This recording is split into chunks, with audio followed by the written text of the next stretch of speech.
In this episode, the android Data is told he will be dismantled so more androids can be built. Data is worried he will lose his memory of his experiences despite his memory being stored.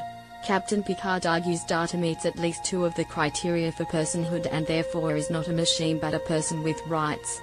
This is successful because it cannot be proved that anyone is conscious, as it is unclear what makes someone conscious. This provides an example of how memory, consciousness, no self, perception and change relate to identity. Data is worried his memory will not include his perceptions and it is unclear if he is conscious. The idea that his identity can be stored assumes identity is fixed, which rejects the notion of no self and change. For Nagasena, Data is neither the same nor is he different from one moment to the next. Like the chariot analogy, Data's identity is more than the sum of his parts. Therefore Nagasena would argue that his identity cannot be stored.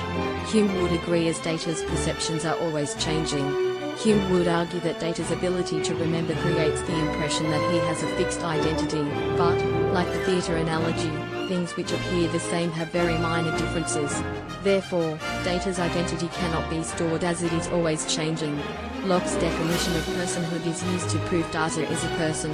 Locke would argue that since Data can remember his previous actions and his stored memory will give him a continuing consciousness, his identity can be stored.